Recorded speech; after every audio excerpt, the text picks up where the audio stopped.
أعوذ بالله من الشيطان الرجيم. بسم الله الرحمن الرحيم. قل هو الله أحد الله الصمد لم يلد ولم يولد ولم يكن له كفوا أحد. بسم الله الرحمن الرحيم. قل هو الله أحد الله الصمد لم يلد ولم يولد ولم يكن له كفوا أحد. بسم الله الرحمن الرحيم.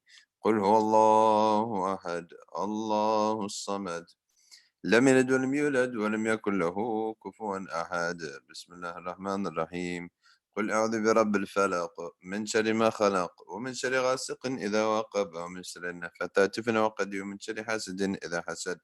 بسم الله الرحمن الرحيم. قل أعوذ برب الفلق من شر ما خلق ومن شر غاسق إذا وقب ومن شر النفاثات في العقد ومن شر حاسد إذا حسد. بسم الله الرحمن الرحيم. قل أعوذ برب الفلق من شر ما خلق ومن شر غاسق إذا وقب ومن شر النفاثات في العقد ومن شر حاسد إذا حسد. بسم الله الرحمن الرحيم. قل أعوذ برب الناس ملك الناس إله الناس من شر الوسواس الخناس الذي يوسوس في صدور الناس من الجنة والناس. بسم الله الرحمن الرحيم. قل أعوذ برب الناس ملك الناس إله الناس من شر الوسواس الخناس الذي يوسوس في صدور الناس من الجنة والناس. بسم الله الرحمن الرحيم. قل أعوذ برب الناس ملك الناس إله الناس من شر الوسواس الخناس الذي يوسوس في صدور الناس من الجنة والناس. بسم الله الرحمن الرحيم. قل أعوذ برب الناس ملك الناس إله الناس من شر الوسواس الخناس الذي يوسوس في صدور الناس من الجنة والناس. ربي أعوذ بك من همزات الشياطين وأعوذ بك ربي أن يحضرون. ربي أعوذ بك من همزات الشياطين وأعوذ بك ربي أن يحضرون. ربي أعوذ بك من همزات الشياطين وأعوذ بك ربي أن يحضرون. أفحسبتم أنما خلقناكم عبثا وأنكم إلينا لا ترجعون. فتعالى الله الملك الحق لا إله إلا هو رب العرش الكريم. وما يدعو مع الله إلها آخر لا برهان له به فإنما حسابه عند ربه إنه لا يفلح الكافرون. وقل رب اغفر وارحم وأنت خير الراحمين. فسبحان الله حين تمسون وحين تصبحون وله الحمد في السماوات والأرض وعشيا وحين تظهرون. يخرج الحي من الميت ويخرج الميت من الحي ويحيي الأرض بعد موتها وكذلك تخرجون. أعوذ بالله السميع العليم من الشيطان الرجيم. أعوذ بالله السميع العليم من الشيطان الرجيم. أعوذ بالله السميع العليم من الشيطان الرجيم. لو أنزلنا هذا القرآن على جبل لرأيته خاشعا متصدعا من خشية الله. وتلك الأمثال نضربها للناس لعلهم يتفكرون. هو الله الذي لا إله إلا هو عالم الغيب والشهادة هو الرحمن الرحيم. هو الله الذي لا إله إلا هو الملك القدوس السلام المؤمن المهيمن العزيز الجبار المتكبر. سبحان الله عما يشركون. هو الله الخالق البارئ المصور له الأسماء الحسنى يسبح له ما في السماوات والأرض وهو العزيز الحكيم. سلام على نوح في العالمين إنا كذلك نجزي المحسنين إنه من عبادنا المؤمنين. أعوذ بكلمات الله التامات من شر ما خلق. أعوذ بكلمات الله التامات من شر ما خلق. أعوذ بكلمات الله التامات من شر ما خلق. بسم الله الذي لا يضر مع اسمه شيء في الأرض ولا في السماء وهو السميع العليم. بسم الله الذي لا يضر مع اسمه شيء في الأرض ولا في السماء وهو السميع العليم. بسم الله الذي لا يضر مع اسمه شيء في الأرض ولا في السماء وهو السميع العليم. اللهم إني أصبحت منك في نعمة وعافية وستر فأتمم نعمتك علي وعافيتك وسترك في الدنيا والآخرة. اللهم إني أصبحت منك في نعمة وعافية وستر فأتمم نعمتك علي وعافيتك وسترك في الدنيا والآخرة. اللهم إني أصبحت منك في نعمة وعافية وستر فأتمم نعمتك علي وعافيتك وسترك في الدنيا والآخرة. اللهم إني أصبحت أشهدك وأشهد حملة عرشك وملائكتك وجميع خلقك أنك أنت الله لا إله إلا أنت وحدك لا شريك لك وأن سيدنا محمدا عبدك ورسولك. اللهم إني أصبحت أشهدك وأشهد حملة عرشك وملائكتك وجميع خلقك أنك أنت الله لا إله إلا أنت وحدك لا شريك لك وأن سيدنا محمدا عبدك ورسولك. اللهم إني أصبحت أشهدك وأشهد حملة عرشك وملائكتك وجميع خلقك أنك أنت الله لا إله إلا أنت وحدك لا شريك لك، وأن سيدنا محمدا عبدك ورسولك. اللهم إني أصبحت أشهدك وأشهد حملة عرشك وملائكتك وجميع خلقك أنك أنت الله لا إله إلا أنت وحدك لا شريك لك، وأن سيدنا محمدا عبدك ورسولك. الحمد لله رب العالمين حمدا يوافي نعمه ويكافئ مزيده. الحمد لله رب العالمين حمدا يوافي نعمه ويكافئ مزيده. الحمد لله رب العالمين حمدا يوافي نعمه ويكافئ مزيده. آمنت بالله العظيم وكفرت بالجبت والطاغوت واستمسكت بالعروة الوثقى لا انفصام لها والله السميع العليم. آمنت بالله العظيم وكفرت بالجبت والطاغوت واستمسكت بالعروة الوثقى لا انفصام لها والله السميع العليم. آمنت بالله العظيم وكفرت بالجبت والطاغوت واستمسكت بالعروة الوثقى لا انفصام لها والله السميع العليم. رضيت بالله ربا وبالإسلام دينا بسيدنا محمد صلى الله عليه وآله وسلم نبي ورسولا.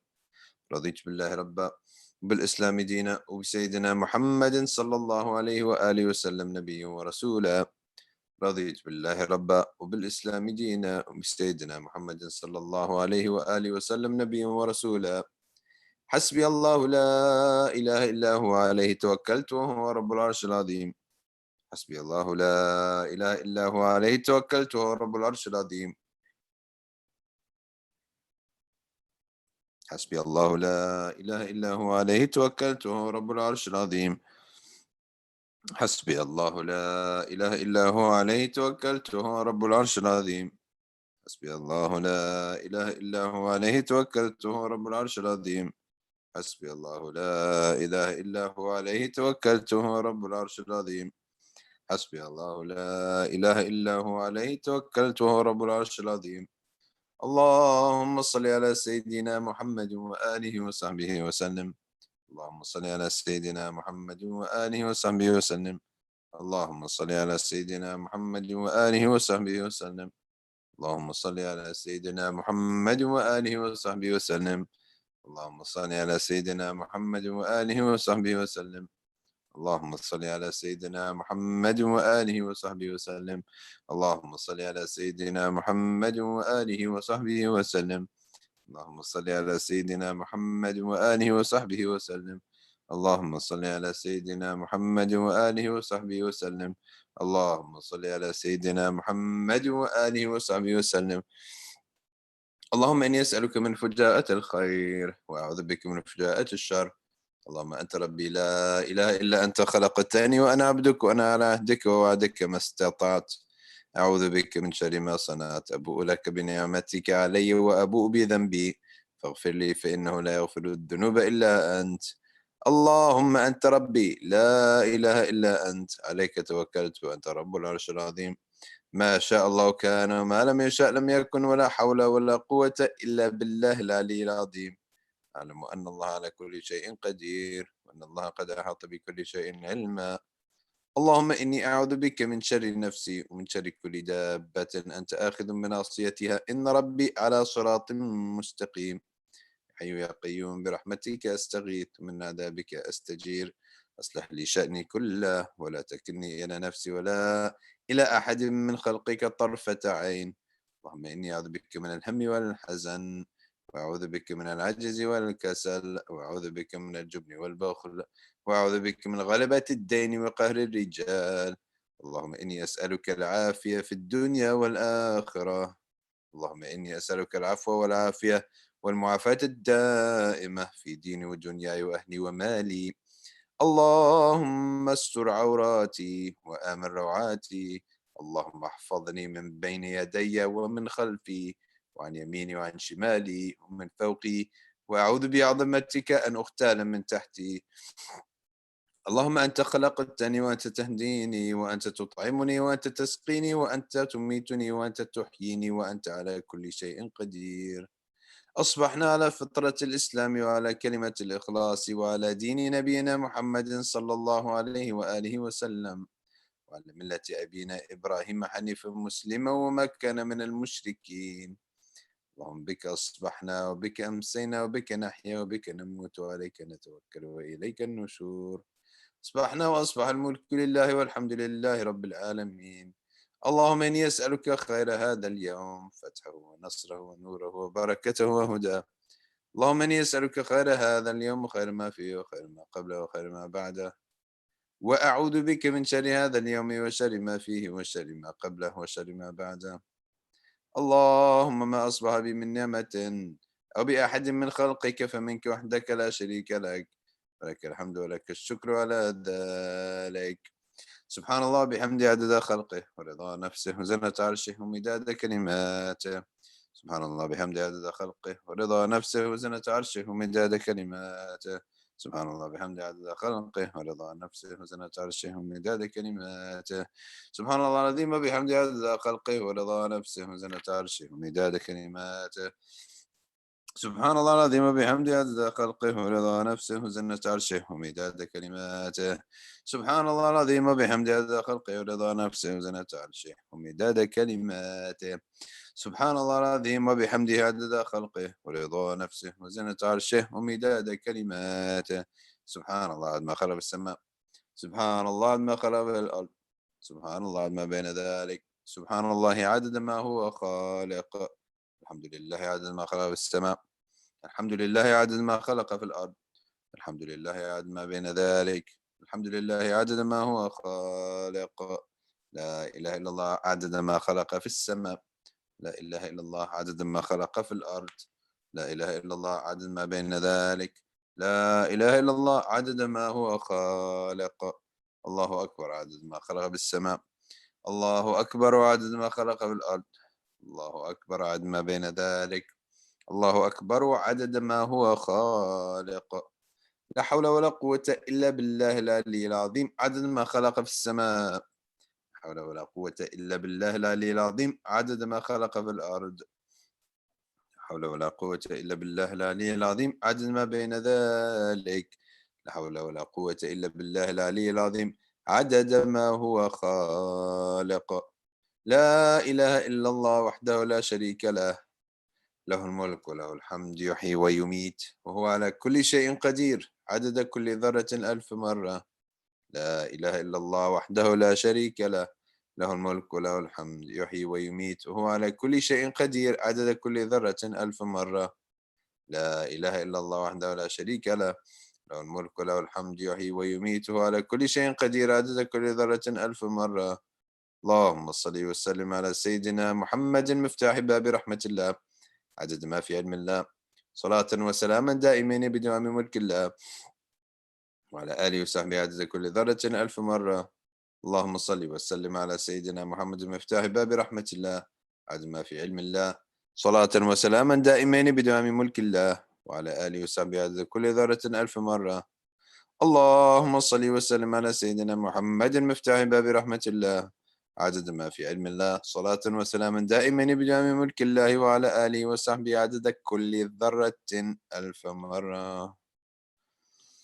أعوذ بالله من الشيطان الرجيم. بسم الله الرحمن الرحيم. ياسين والقرآن الحكيم إنك لمن المرسلين على صراط مستقيم تنزيل العزيز الرحيم لتنذر قوما ما أنذر آباؤهم فهم غافلون لقد حق القول على أكثرهم فهم لا يؤمنون إنا جعلنا في أعناقهم أغلالا فهي إلى الأذقان فهم مقمحون وجعلنا من بين أيديهم سدا ومن خلفهم سدا فأغشيناهم فهم لا يبصرون وسواء عليهم أأنذرتهم أم لم تنذرهم لا يؤمنون إنما تنذر من اتبع الذكر وخشي الرحمن بالغيب فبشره بمغفرة وأجر كريم.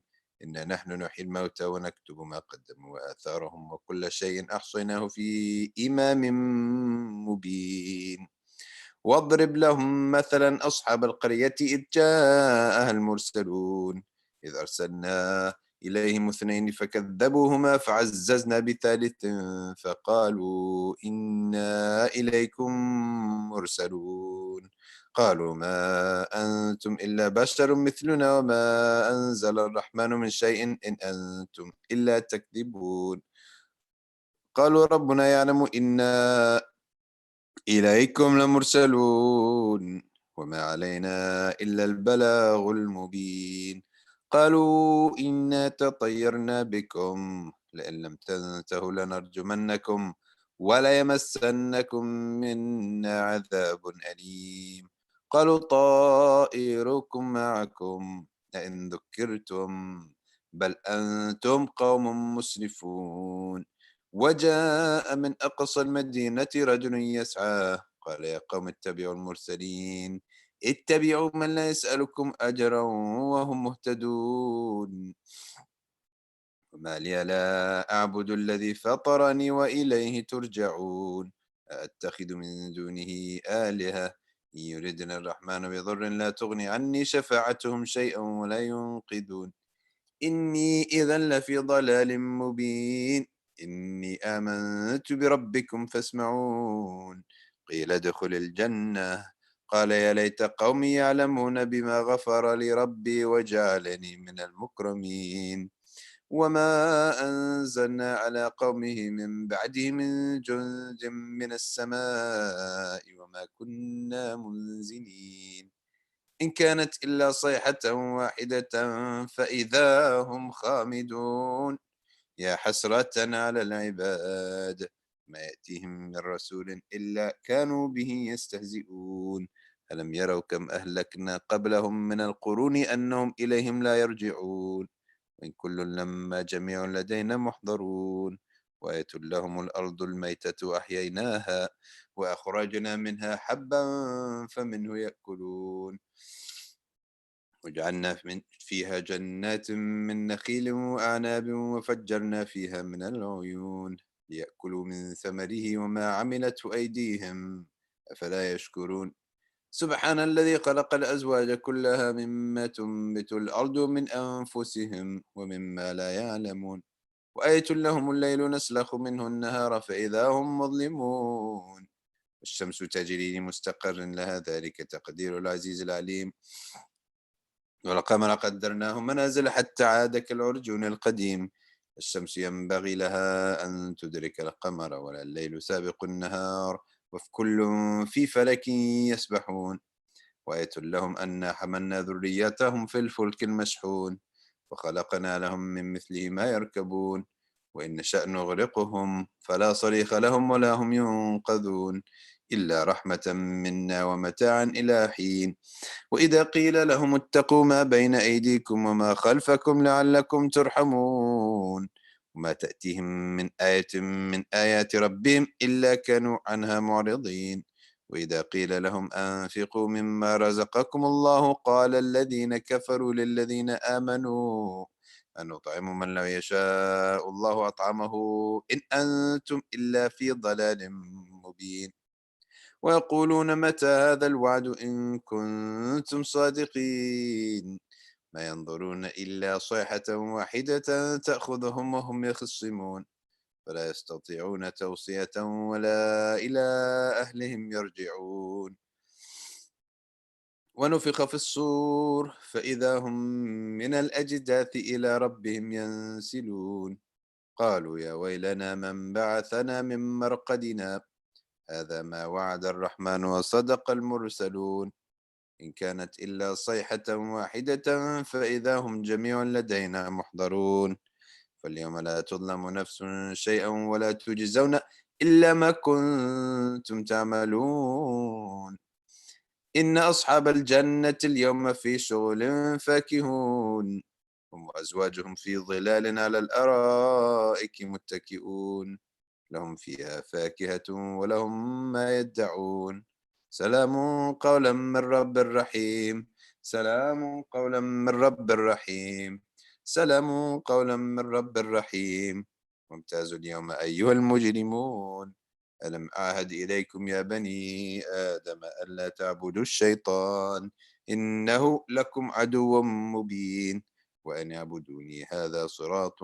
مستقيم ولقد أضل منكم جبلا كثيرا أفلم تكونوا تعقلون هذه جهنم التي كنتم توعدون اصلوها اليوم بما كنتم تكفرون اليوم نختم على أفواههم وتكلمنا أيديهم وتشهد أرجلهم بما كانوا يكسبون ولو نشاء لطمسنا على أعينهم فاستبقوا الصراط فأنى يبصرون ولو نشاء لمسخناهم على مكانتهم فما استطاعوا مضيا ولا يرجعون ومن نعمره ننكسه في الخلق أفلا يعقلون وما علمناه الشعر وما ينبغي له إن هو إلا ذكر وقرآن مبين لينذر من كان حيا ويحق القول على الكافرين أولم يروا أنا خلقنا لهم مما عملت أيدينا أنعاما فهم لها مالكون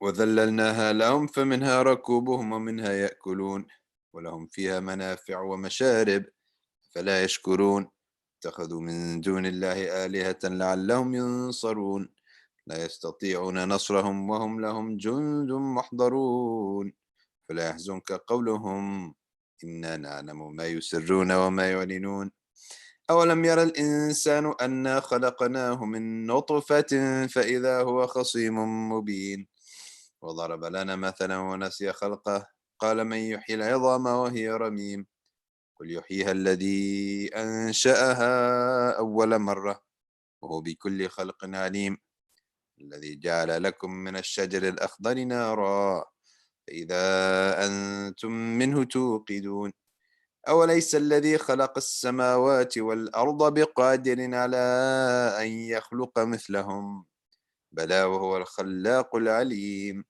إنما أمره إذا أراد شيئا أن يقول له كن فيكون فسبحان الذي بيده ملكوت كل شيء وإليه ترجعون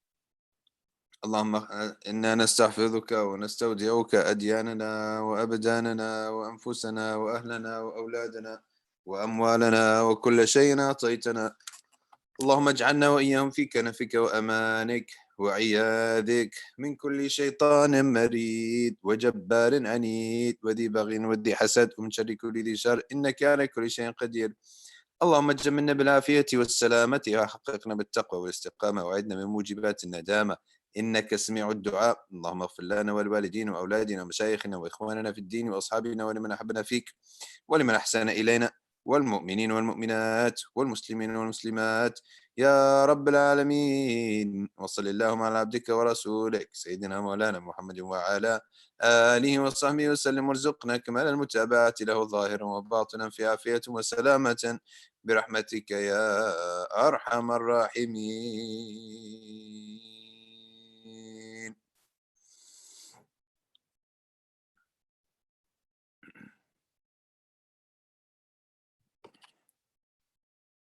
بسم الله الرحمن الرحيم. On page 13 of this, we read the biography yesterday. Any translator's introduction. All right, so let's see what he says.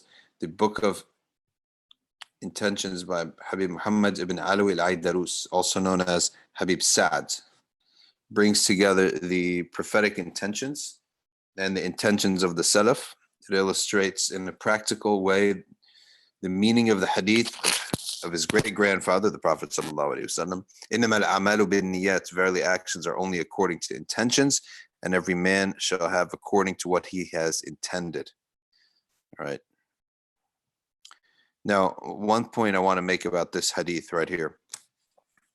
This is the most empowering hadith, and most people, they really shortchange themselves, because this hadith, we take it, we don't, the fuqaha, all the muhaddithin, the shurrah and the explainers of this hadith, all of them, they don't just take this hadith to mean that actions are by you only get rewarded by intentions. They take it literally as well, that actions only come about because of intentions. Now, we oftentimes have this notion of reality, being in touch with reality. And I think that this hadith sort of upends that a little bit. And it says that what people intend, what they want, is more important than reality. Because if you think about it, this hadith opens doors for imagination. It opens doors for thinking bigger than what you see around you and what your rational mind perceives. Your rational mind might look around you and perceive limitations, perceive barriers, and perceive all sorts of causes of inaction and inactivity, okay, and inability. But intentions are almost imaginary in the sense they're going deeper than the analytical brain. They're going into the imagination almost, right? And so, for example, a man named in the time of Prophet Musa alayhi salam, Allah informed Musa that a man had has received the reward today for donating a hill of gold, a hill of gold. So Musa alayhi salam said, "Oh Allah, show me this man. I'd like to meet such a good man." And Prophet Musa was shown who he was. And then Sayyidina Musa said, "Oh man, tell me what you did today." He said, "Nothing. I didn't do it. I had a normal day." He said, "No, you must have done something." He said, "Well, no, oh Prophet, I've done nothing except having my normal day." So he said, "Recount to me exactly what happened today." He said, "Well, I walked from my house to my place where I earned my living and did my thing, and now you came. That's it." And Prophet Musa alayhi salam said, "And was there not one thing different that you did today?" He said, "Nothing." He said, "How then did Allah Ta'ala tell me that today you have earned the reward of giving it a mountain of gold? Where was this mountain of gold? And you gave it away." Oh, the man said, "Oh, I walked past a hill and the thought crossed my mind, if I had this hill of gold, if I had this hill made out of gold, what would I do?" And I thought, and I said, "You know what? Allah has given me so much, I would give it all away." He said, "Good news, Abshir, for Allah Ta'ala has given you the reward of that intention." Right? So when you look at this hadith, we actually take it literally. Actions are according by intention to intentions. And I actually believe firmly that it is intentions and it's will, human will, that actually Allah Ta'ala responds to it out of his justice. And if you look at his name Al-Adl, and if you study justice in Islam, in the divine names, divine justice is that Allah gives people what they want. However, he first, the key is what they want. The key is wanting. And many people, this is what they underestimate, that when you want something, you really truly have to want it and pay its price. And oftentimes that price is a lot steeper than what people think, right? And Allah Ta'ala will present to your rational mind many reasons why it's impossible, right? He'll send you somebody and say, "Oh, no, forget this idea." He'll send you another person, he'll say, "Oh, that's too difficult." And then he'll present you with a circumstance. Then he'll present you with a distraction. Then he'll present you with so many things that will tell you that this is completely impossible until you give it up. And then once you give it up, then you didn't want it anymore. Then you prove that you truly don't want it. So the concept of desire and wanting something is something that is closely connected to intentions. It basically is nothing other than, it's the same thing. Wanting, desiring, it's the same thing as intending. And so you have to understand, when you desire and want something, that you will be presented with distractions, discouragements, impossibilities, and all sorts of barriers between you and that thing until you prove that you fully want it. And once you've proven that you fully want it, then you're going to get it. And there's a little secret, is that if you can last the test of time of wanting something, you'll get it. But if you're rage forth and you want something really badly, and then all of a sudden you slowly deteriorate in your desire, because then you easily get picked off. And there are certain things that decrease human willpower. Khamr, alcohol, does that. Zina, right? These types of things are bad for human beings because they destroy their will. Okay? Masturbation, especially, is said, destroys the human willpower. Right? Certain things that, because it shows you like you can't control yourself.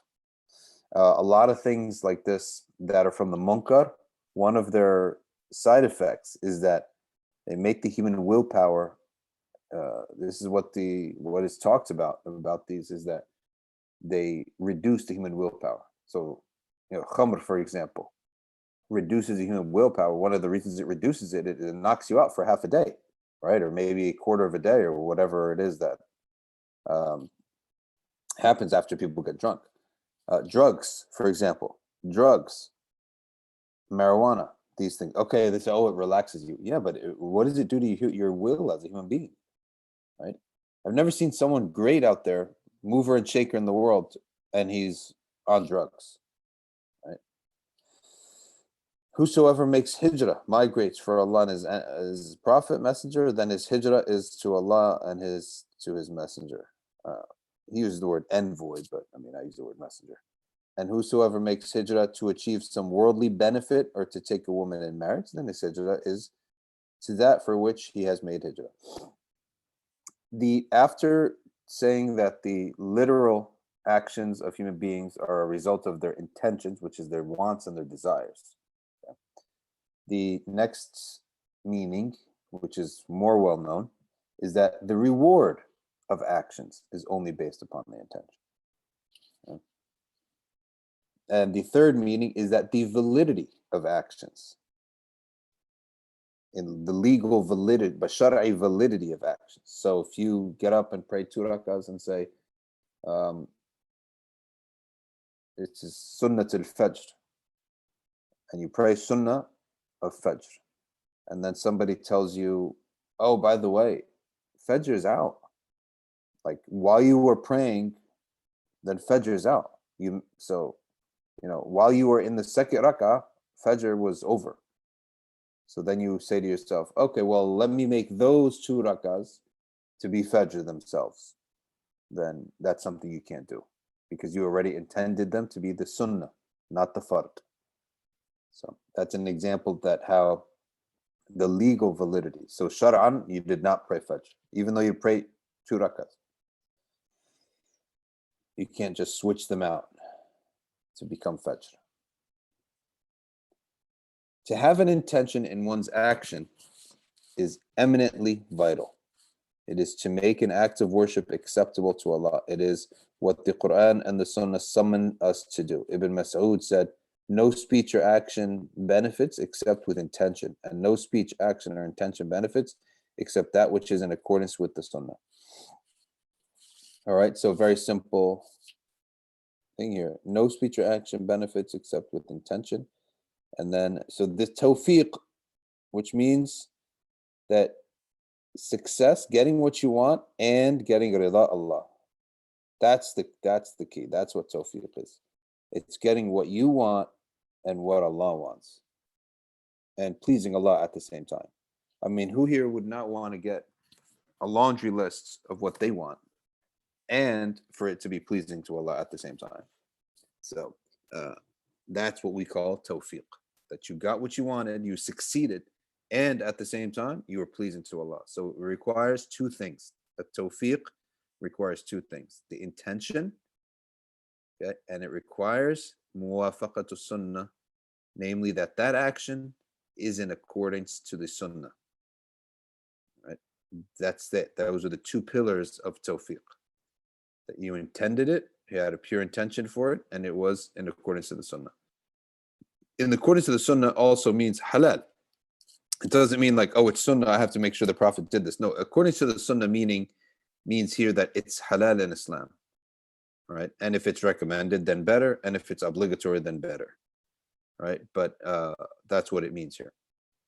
Sunnah here, capital S, meaning the way of the Prophet. And the way of the Prophet is the Sharia, is Islam. He, radiallahu anhu, meaning Ibn Mas'ud, also said, if your intention is one of these three, to shame the ignorant, to argue with the jurist, or to cause people to turn their faces in your direction, then do not even seek knowledge, right? So when we talk about knowledge, see, the key of everything is knowledge, even in the dunya, right? Even in the dunya, the key is knowledge, okay? Even athletics is based upon knowledge. It's like based up, if you look at even athletes, it's about knowledge, right? It's about learning techniques. It's about learning about your opponents. It's about learning all sorts of things that work, that don't work. What's the nature of a series? What's the nature of the playoffs? It's about everything is about knowledge. Okay, and so the greatest of all things, how to make sure that you avoid hell and make it to paradise. It's about knowledge. How do you avoid the tricks of Iblis? Who is Iblis? The existence of Iblis. It's all about knowledge. So he says here, Sayyidina Ibn Mas'ud, Abdullah ibn Mas'ud, who's considered one of the most knowledgeable of the companions. His mother was from East Africa. His father was from Arabia. He was a very impoverished and small, powerless shepherd. And when he came into Islam, what became noteworthy to everybody was the power of his intellect. The power of his intellect was so strong that he would come up with conclusions about things that people would even be stunned by. Right? The conclusions that he would come up with, and the Prophet ﷺ gave him a special status that he was from the people who could enter his house whenever he wished. He could enter in on the Prophet whenever he wished. Now, let's see what he says here. He says, if your intention is three, to shame the ignorant, to argue with the fuqaha, or to cause people to turn their faces in your direction, then don't even seek knowledge. I'm telling you, one of the reasons I actually have lost interest, unfortunately, in hanging out with a lot of, with a lot of Muslim circles, especially on the internet, is because this is what I see right here. To argue with the fuqaha. So it's fault finding. Oh, Sheikh so-and-so said this, let's all fault find him, right? Because we have ghira for the religion. We're really we have so much passion to protect this religion, right? And it's just like literally on the morning of Eid, there was some of these chat groups and stuff, WhatsApp groups, and I'm looking, and they show you the notification. I try to shut this off where it shows you the first few words of the message. Here we are. It's like the morning of Eid. I don't even know why I had this phone on. I just got to check the MBIC notification group, and I'm looking, and it's the morning of Eid, and there are people so addicted to fault finding the words of the fuqaha, or forget jurists, just du'ats, just imams in general. Oh, so and so said this. Wow, there's no evidence for that. It's like, man, just enough already. Find some peace in your life. And Imam Ibn Mas'ud here is saying, if this is your purpose for knowledge, okay, I mean, to shame the ignorant, I mean, you got to be a really low person to do that. To argue with the fuqaha, that's the most common one, right? To argue and prove that you have more knowledge and you got more evidences. It's just, or to cause people to turn faces in your direction. I mean, to try to get attention. To seek knowledge to get attention. Well, the only way to purify that is to make the attention that you get from people bitter. Yeah, you're going to get people's attention in the beginning. What happens when people start getting envious and they try to destroy you and pull you down? Or what happens when the people turn on you? That's the best way to purify people's intention. Let's see. Does he just completely stop studying and lose interest in knowledge? Then he wasn't doing it for Allah's sake. Right? Let's finish this paragraph off. Intend with your actions and words that which is with Allah, for indeed what is with Allah shall abide, and everything else shall perish. So that's what happens if a person, goes in there and seeks knowledge, and then bad things happen from the worldly perspective to him. People argue with him, people shame him, people embarrass him, people hate on him, people reject him. Well, if you're doing it for this something between you and Allah Ta'ala personally, privately, then you shouldn't stop. Then something outwardly shouldn't stop you, logically speaking. Like, I'm doing this for A, then the existence of B, C, and D wouldn't stop me. That's it. Right? So that's how simple it is.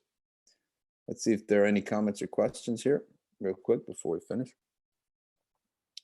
Ronald Hassan, there used to be a man, subhanAllah, very wise brother, also by the name of Ronald Hassan in New Jersey, East Orange. Used to be involved at Rutgers. He was like one of the elders that I looked up to. MashaAllah. Sani Anikwa. Assalamu alaikum. Wa alaikum salam. Dion Johnson. Wa alaikum salam. All right, looks like we are good to go for today. So jazakumullahu khairan. Subhanakallahumma wa bihamdik. Ashhadu an la ilaha illa anta. نستغفرك ونتوب إليك والعصر إن الإنسان لفي خسر إلا الذين آمنوا وعملوا الصالحات وتواصوا بالحق وتواصوا بالصبر والسلام عليكم ورحمة الله